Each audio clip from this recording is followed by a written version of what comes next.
પંચમહાલ જિલ્લાના શેરા શહેરમાં આજે ભારતીય જનતા પાર્ટીના ઉમેદવાર મહેફૂઝભાઈ અને સલીમભાઈ વોર્ડ નંબર 4ના ઉમેદવારોનો પ્રચાર અર્થે આજે અહીંયા આવવાનું થયું છે,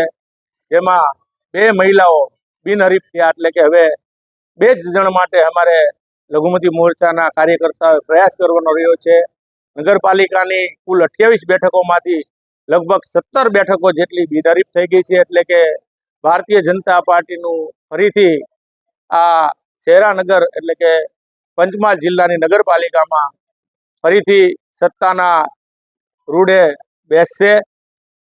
જેનું એક જ કારણ છે કે ભારતીય જનતા પાર્ટીનો કાર્યકર્તા જેવી બી પરિસ્થિતિ હોય લોકોની વચ્ચે ખડે પગે રહે છે. ચાહે કોરોના કાળ હોય, ચાહે કોઈ પણ કુદરતી હોનારત હોય, કે તમારા વિસ્તારના નાના મોટા પ્રશ્નો હોય, નળમાં પાણી આવે ન આવે, કોઈને આયુષ્યમાન કાર્ડ કાઢવું હોય, કોઈ બીમાર હોય, તે માટે ભારતીય જનતા પાર્ટીનો કાર્યકર્તા હંમેશા તત્પર રહે છે. અને માન્ય દેશના વડાપ્રધાન નરેન્દ્રભાઈ મોદી સાહેબનું જે સૂત્ર છે, સૌનો સાથ, સૌનો વિકાસ, સૌનો વિશ્વાસ અને સૌનો પ્રયાસ સાથે રહી અને આ ચૂંટણી અમે લોકો બધા ભારતીય જનતા પાર્ટીનો કાર્યકર્તાઓ સાથે મળી અને લડી રહ્યા છે.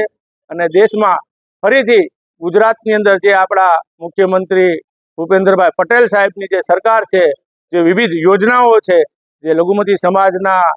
એજ્યુકેશન બાબતે છે, જે આરટી હેઠળ દરેક સમાજના લોકોને 1 થી 10 ધોરણ સુધીનું ફ્રી અભ્યાસ આપવામાં આવે છે, તેવી જ રીતે અલ્પસંખ્યક નાણાં નિગમની અંદર લઘુમતી સમાજના